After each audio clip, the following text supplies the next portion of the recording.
When we start talking sustainability, it's a long-term resiliency. It's making sure that as we look at adding cover crops, are we able to reduce our herbicide usage? Are we able to reduce our nitrogen usage, which we have been able to do. And so we were able to save money. We're able to change up our practices. And ultimately, that gives us more dollars to work with in the long term. Hello and welcome to Wherever John May Roam, the National Corn Growers Association podcast. This is where leaders, growers, and stakeholders in the corn industry can turn for big-picture conversations about the state of the industry and its future. I'm Dusty Weiss, and I'll be introducing your host, Association CEO John Doggett. From the fields of the Corn Belt to the D.C. Beltway, we're making sure that the growers who feed America have a say in the issues that are important to them, with key leaders who are shaping the future of agriculture. In today's world, farmers face growing consumer expectations, a need for economic resilience, and the very real pressures of global climate change. And they're meeting these challenges head-on with science-driven practices that prove that sustainability is more than a buzzword in the agriculture industry. In this episode, Nebraska farmer and NCGA board member Brandon Hunnicutt outlines NCGA's new sustainability goals and the benefits that he's seen from putting some of these practices to work in his own operation. But if you haven't yet, make sure that you're subscribed to this podcast in your favorite app. Also, make sure that you follow the NCGA on Twitter at National Corn and sign up for the National Corn Growers Association newsletter at ncga.com. And with that, it's time to once again introduce John Doggett, the CEO of the National Corn Growers Association. And John, agriculture has always been really cool to me because of the way that it ties together the macro and the micro. What happens in one farm field has an impact in the world outside that field and vice versa. And as we continue to build on the science of agriculture, we're really able to do some incredible things that change the whole world. Certainly, it is amazing to me the embrace that farmers have had towards sustainability in the last number of years. I've heard it in Washington for 30 plus years, but I'm hearing a lot of growers talk about sustainability, and they're proud of their sustainable record that they have in producing food and fiber for a world that needs it. So it's not a buzzword anymore. It's part of our everyday life. It's being able to document and prove that farmers are constantly improving things on their farms and the efficiencies and how they handle things. It's much different. And our vice president, Chris Edgington, often says, if you haven't been on a corn farm in 5 years, you haven't been on a corn farm. I think that's important for us to remember because this is an industry that is constantly improving. So one of the things that we wanted to do is just recently released our first sustainability report and 2030 sustainability goals. And so today we're going to discuss why we decided to adopt those goals, how we went about setting them, and then most importantly, what's next for corn's sustainability story. So today we're joined by Brandon Hunnicutt. He is a farmer from Giltner, Nebraska, and he is on the NCGA board of directors. Brandon's also the chair of the Field to Market organization. He's the first farmer to ever hold that position. And, he and that organization have done great work in documenting the sustainability improvements of corn and other crops over time. So we're going to talk more about that in a little while. But a really good place to start this conversation is to introduce Brandon Hunnicutt. Brandon, thank you so much for being on the podcast. We very much appreciate you being with us. Thank you very much. It's great to be here. Great honor and enjoying the conversation. So, Brandon, tell us about your farm and where is it in Nebraska? What do you raise? And how long has your family been on that farm? So as was mentioned earlier, I'm from Giltner, Nebraska. It's about an hour west of Lincoln, just sort of in the south central part of the state. I farm here with my brother and my father, and we raise corn, soybeans, popcorn. We dabble in some seed corn. We also have a little bit of organic production. Everything's completely irrigated. It's 2,400 acres, and between my brother and I, we have 11 kids. So I guess we technically count our kids as head. You're not short on farm hands, is what I'm hearing. No, the running joke was we're going to get into organic production because of all our kids, and lo and behold, we did. So that's a little bit about our operation, and we were always trying different innovative things, whether it's from a technology standpoint, the next wave of biologicals or grain robots or whatever might be coming down the line. So, Brandon, it's such an integral part of the way the world does business today around that sustainability platform and space. Our customers are constantly saying, hey, this is important to us. So that's an expectation we have, making sustainability a priority.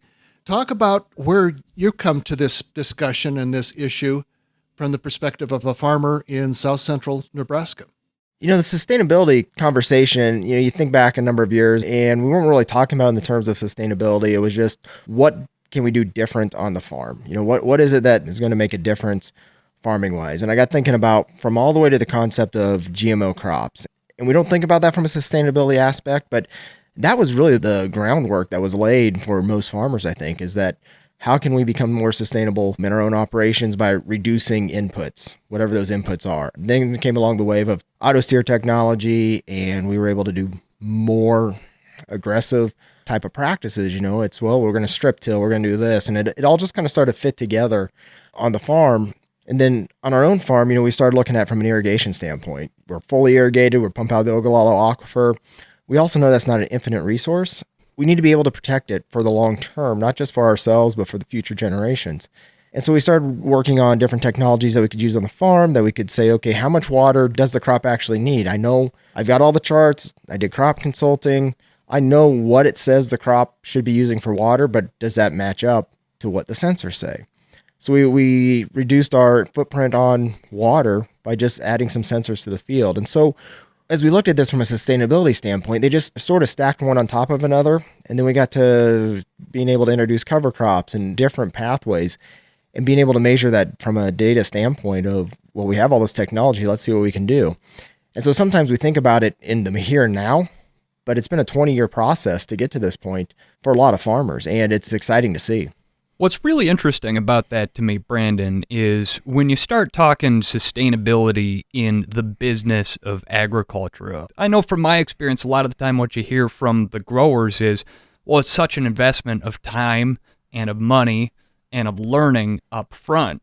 And your experience, it sounds like, is not all about making that investment all at once, but just sort of spreading it out over time and getting a little bit deeper and a little bit deeper into that barrel of new practices.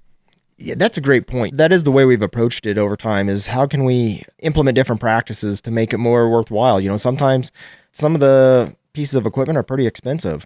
And does that fit in the operations, or something else we can do? And then how do we overlay that with other operations? Maybe it makes sense to put everything to cover crops, but if you don't have the data to back it up, it maybe makes no sense to do everything. You start in bits and pieces. And no matter what the sustainability practice is, it goes back to research in general, is that most farmers have a little piece of ground they can try sustainability practices on and not worry about affecting the overall bottom line of the farm. They're not going to go broke doing it. And so you start out little and you expand to big. John, as you had mentioned, this has really become an expectation among corn's key customers here. So from the macro perspective, why is it important to make sustainability a priority to the point where you guys at the NCGA included this in your market recovery plan? Well, when we had that market recovery plan, we brought in a representative group of our customers, and over again, not to anyone's surprise, they talked about sustainability, and we talked about sustainability. And what we've done, and we're going to do with this report and a lot of other activities, is we're going to start melding together the sustainability on the farm, the sustainability of our customers, whether it be in the livestock industry or the ethanol industry. How do we pull all of this together so that that ultimate product that the customer puts in their tank or on their table is something that can legitimately, factually be labeled as being sustainably produced? And we need to be able to have that label to tell consumers, hey, what went into this product that you're going to put into that grocery cart was something that was grown with a great deal of pride by family farmers across the country who are continuing to do the right thing. One of the conversations, and I've heard it over and over again, is, well, we can't let somebody else define what's sustainable for agriculture.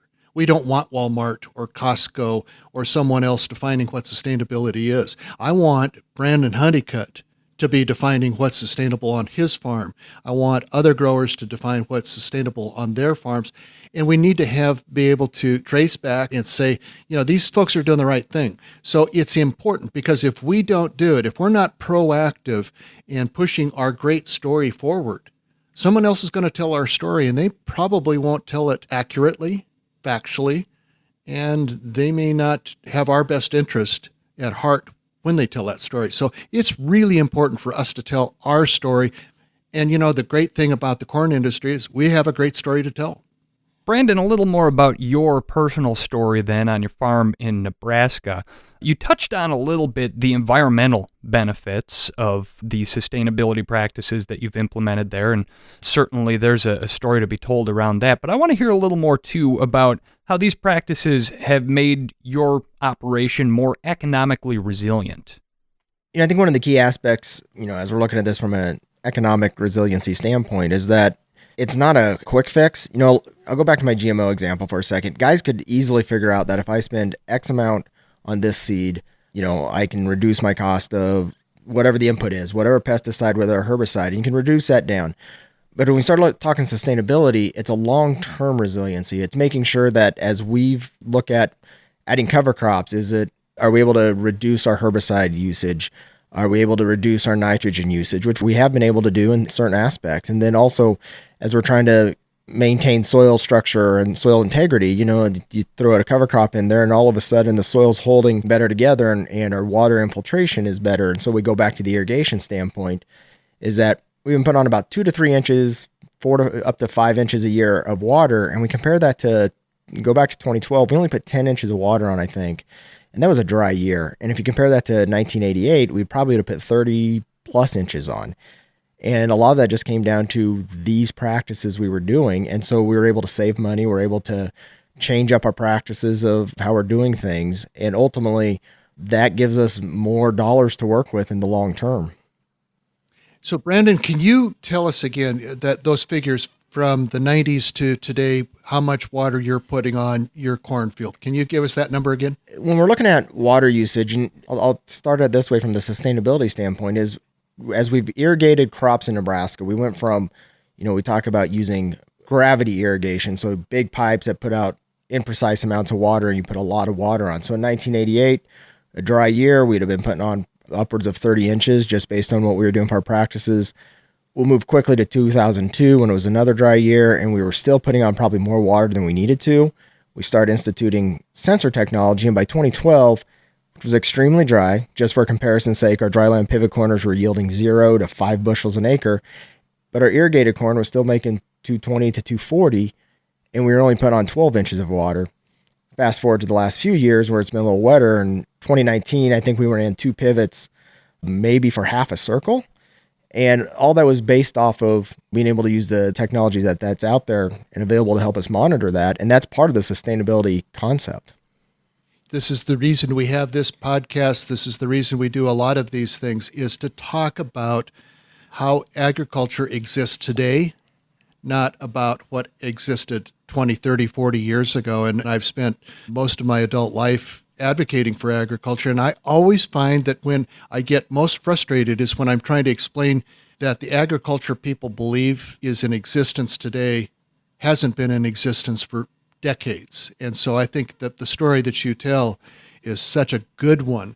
It just points out again and again and again what the good things are that you do. Brandon, you also raise popcorn. So unlike your other corn, that's directly consumed by customers. What kind of sustainability requirements are you getting from the people that buy your popcorn? The popcorn's the interesting one because, as you mentioned, it is consumer facing. It is the one that does not have GMOs in it. It's this whole different concept. Everybody enjoys it, whether you're at a football game or a movie or just hanging out with family around, board games. And I think we're starting to see a little bit more of really the look at to sustainability practices. And I bring up the example of earlier this year, I was on Amazon looking up, for some reason I looked up preferred popcorn, which is who we grow for. And I realized they had environmental label on there, which seemed a little bit surprising, but that was because of their packaging purposes. And there's some movement being made within that to put a sustainable type label on there. I think we're just really at the beginning stages of popcorn, of people looking at it. And it's going to be the most obvious one as far as, a direct to consumer within the corn industry outside of the sweet corns of the world, that really I think people are going to start looking at, because they know exactly what they're doing, and when they're popping it, they know exactly what they're eating, and they're going to want to make sure that it's grown in a way that fits their lifestyles and their key desires. I have a 5-year-old and a 7-year-old granddaughter, and they both love popcorn, and they eat a lot of it. And I can tell you for sure that their mother makes sure that that is good stuff for them to be eating. And I tell them, yes, it probably came from Brandon Hunnicutt's farm. And saying that's one of the interesting things of just what people look at and how much they want to make sure that that product is healthy and safe and they can feel comfortable eating it. In reality, it is a comfort food. So if you're eating a comfortable comfort food, you're a happier individual. So let's transition to the activities that our organization has been engaged in. We've been talking about sustainability for quite some time, but we began a more formal process in 2019. We established a corn sustainability advisory group.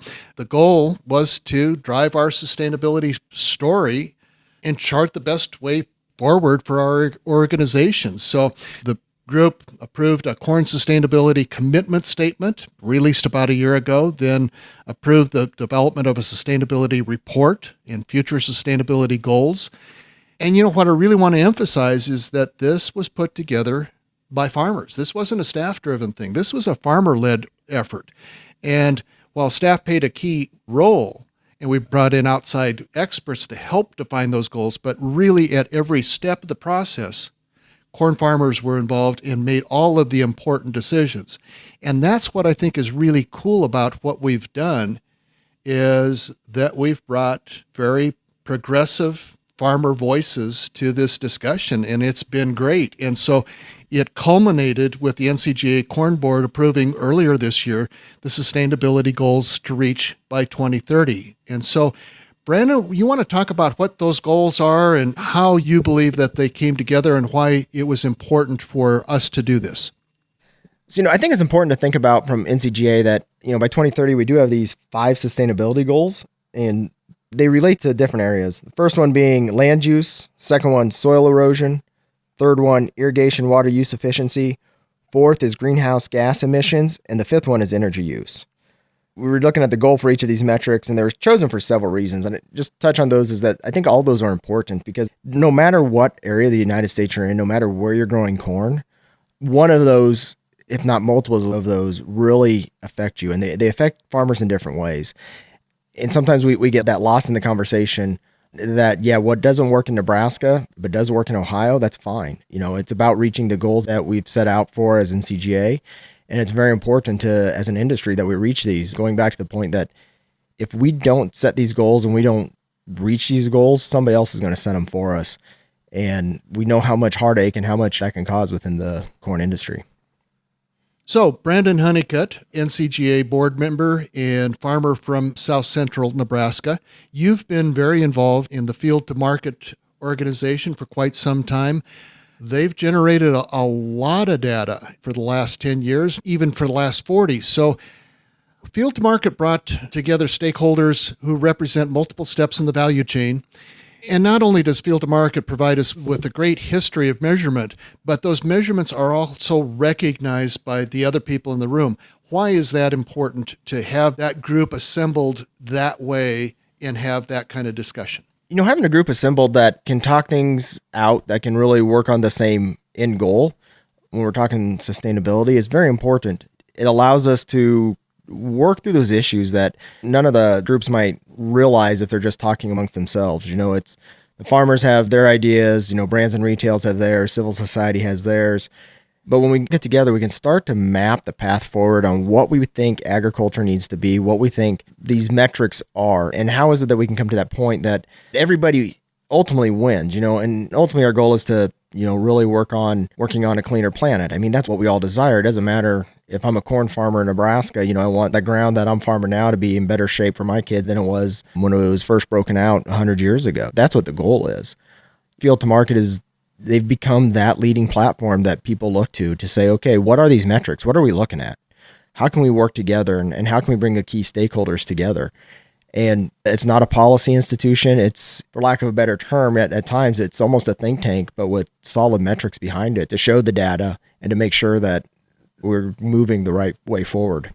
And I understand that the data that Field to Market collects and measures actually help play a role in setting the 5 sustainability goals that NCGA hopes to reach by 2030.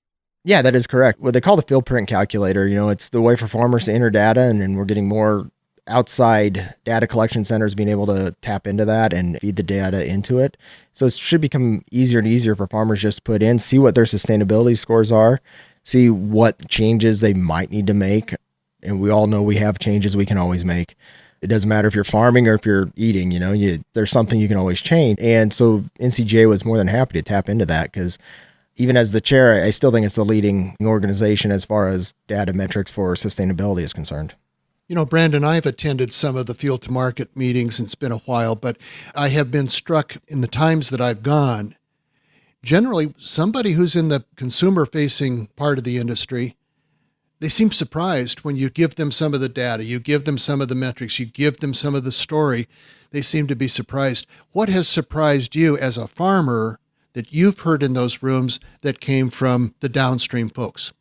One of the challenges or the things that surprises me is sometimes just the lack of knowledge of what goes on. And that doesn't downplay what they're doing.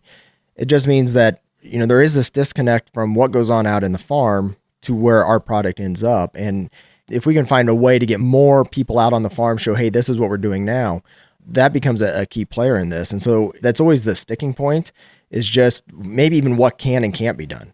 We're having some discussion, some thoughts I've been thinking about is that there's a lot of ideas out there that, okay, we can do X, Y, and Z, but it's like, well, our farmer's going to be involved with that. Can we actually do that in production agriculture? So, John, as the CEO of the National Corn Growers Association, as you look at the 5 sustainability goals targeted for 2030, what are your impressions of those? Obviously, when you're setting goals, you want to set something that's not impossible to reach. It's a challenge, but it's not easy or a slam dunk either. So how did you go about determining where to set those goals?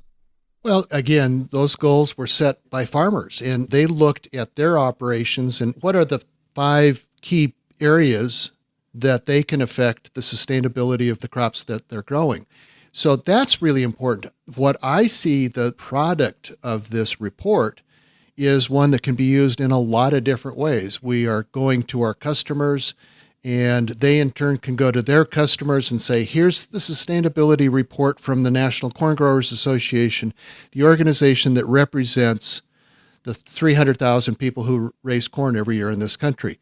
That's a big tool and something that's really important. And what we are hearing over and over again from those customers, and I was on a call with them earlier this week, they were just delighted that we've gone through this effort. And they say, this is something that's important, really important to us.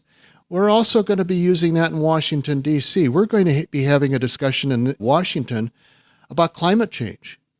And if you have the metrics and you have the data and you have the commitment from people on the ground at the fork of the creek that they're doing the right thing and here's how they're doing it, that's a pretty powerful story to tell, because we're not just telling the story of everybody who raises corn in this country, but we're talking about the Brandon Hunnicuts, we're talking about the John Linders, we're talking about the Dennis McNitches. Those personal stories are replicated in that report over and over again, and that is the power of the grassroots organization that engages its membership to drive innovation and to drive commitment to the future.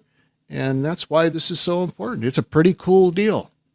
And, a couple things we need to keep in mind that our goals are based on resource efficiencies, not overall resource usage. We continue to become more efficient at producing corn. And we always talk about doing more with less. And we have begun to see that long term is that we're utilizing less, let's just say less nitrogen per pound of bushel of corn produced. That becomes a big deal. And as we work with seed companies and we work with other providers and we can figure out how to drive that number down even farther and increase yield, it becomes a huge play within the sustainability world, not just for the sustainable practices, but also to the farmer's bottom line and being able to comfort level of, If I put that nitrogen out there, I know it's going to be available when the plant needs it. We also focus on long-term gains and avoid singling out progress made or lost during any one year. And I think that's important because you look over the last handful of years, and by handful, I mean from 2012 compared to 2019, compared to 2020, there are challenges out there on a given basis. And depending on your location, it doesn't matter if you're, 1 year in your South Dakota and they're drowning in water, and the next year in North Dakota, they're planting in dry dirt. That's just the nature of farming. And, it's important to realize that, and that as we're trying to move things forward, that 1 year doesn't completely change all of that. That comes back to some years are better than others, even when it comes to yield. We can really have a great looking year going into yield, and then all of a sudden the weather changes, and, without understanding what goes on corn pollination, when the humidity's the wrong number at the wrong time of the day, and next thing you know, you don't have corn that's pollinated. Everything else is perfect, and you have 1 year that goes down. Well, that becomes a big issue, but here we try to make sure we don't focus on those. So what comes next then? This process has been underway for a while. NCGA is putting out the report, but if I'm a corn grower listening right now, I might be sitting here thinking this all sounds great, but you haven't told me yet how I'm going to reach these goals or if I'm going to be expected to change my production practices. John, first of all, it's important to point out that this is a set of goals. It's not a mandate, but what comes next? Certainly, these are aspirational goals. We're not imposing these goals on anyone. But what we are saying is that the grower input said these are aspirational goals that we believe can be met with concerted effort over time by the year 2030. So I think that the corn grower that has not been involved in this process can take a look at this process and realize very quickly, hey, this has been put together by people like me. This is not something that came out of a land-grant university. This is not something that came out of a think tank. This is not something that came out of the environmental community. This is not something that's been mandated by USDA. This is a program written by and for people who produce corn in this country. But always we need to remember that most producers already are implementing sustainable practices. And really, you couldn't be in the business if you weren't doing some sustainable practices, because otherwise you wouldn't be in business. So that's one of the key elements that's been highlighted in our sustainability report. It's showcasing all of the great efforts that are underway. And as Brandon said, there are things that work in South Central Nebraska that don't work in Northern Ohio or in South Dakota or in Maryland. So there are so many great things that are going on out there. There are individual stories that when you aggregate all of them, this is just a pretty powerful statement to be made by an industry that I think a lot of people think is still dwelling in the past. It's not. This is the future. Oftentimes when I talk to audiences, I pick up my cell phone and say, what does your cell phone look like 25 years ago? Oh, you mean you had a flip phone? If you were in rural Montana, you probably couldn't get a signal. Why do we assume that cell phone technology has moved at a faster pace than agronomic technology? And I think that's a really important thing to talk about. As we talk about farmers being concerned about changing practices in the future, that we're doing that. Farmers already evaluate on a yearly basis what practices are working, what practices maybe aren't working, what they need to change for those practices, whether it comes from environmental reasons, whether it comes from you have landlords that have certain requirements in place, or you're just really trying to figure out, okay, what can I do to change things on the farm? Because maybe I have a specific market and they're wanting their product, quote unquote, sustainably sourced. And so you really look at those things on a day-to-day basis and year-to-year basis. And I think setting goals puts a stake in the ground for where we want to go and allows us to measure that progress. And I think that's always good because we do it with yield.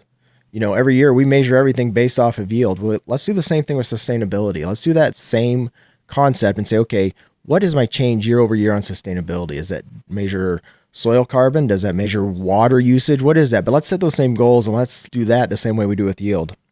It's a really exciting time to be a farmer. There's so much technology. There's so much changing on a year to year and day to day basis. You just see what's coming down the line from a full on sustainability point, whether it's robotics, whether it's drones, whether it's biological seed technology. There's all these things out there that all go right back to sustainability.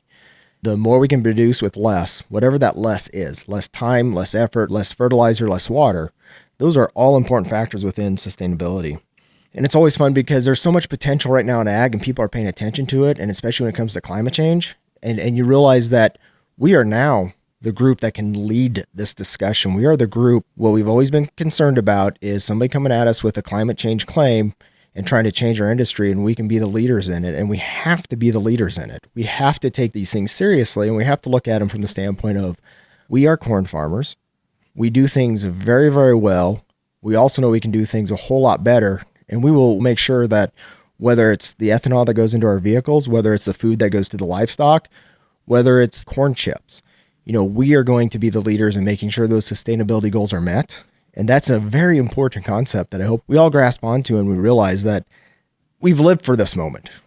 As a farmer, I've lived for that moment where somebody says, oh, you guys are the front line. And this is the front line of climate change, and we are it. I think that's so well said. And I started working on climate change when I worked for the American Farm Bureau back in the mid-90s. It just seemed anytime that this subject came up, it was those farmers are doing bad things, and we continued to have to defend ourselves.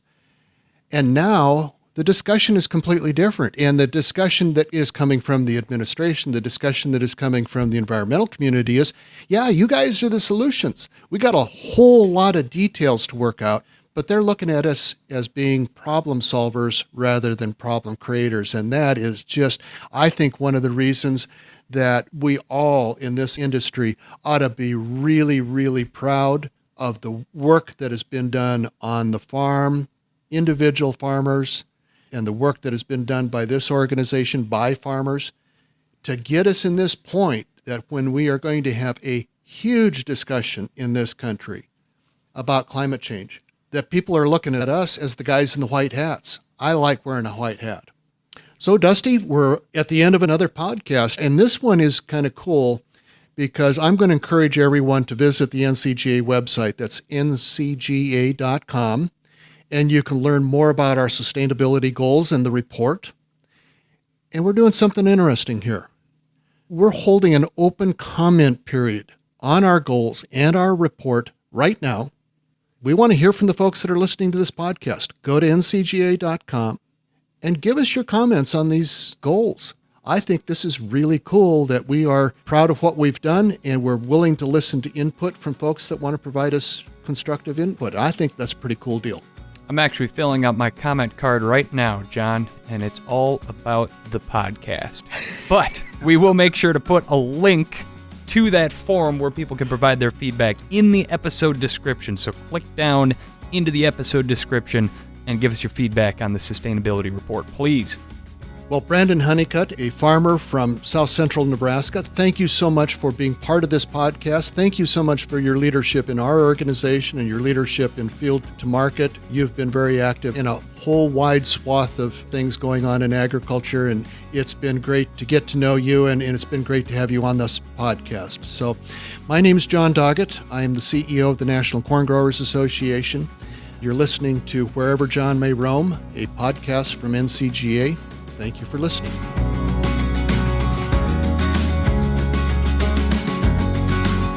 That is going to wrap up this edition of Wherever John May Roam, the National Corn Growers Association podcast. New episodes arrive monthly, so make sure to subscribe in your favorite app and join us again soon. Visit ncga.com to learn more or sign up for the association's email newsletter. Wherever John May Roam is brought to you by the National Corn Growers Association, with editing by Larry Kilgore III and produced by Podcamp Media, branded podcast production for businesses, podcampmedia.com. For the National Corn Growers Association, thanks for listening. I'm Dusty Weiss.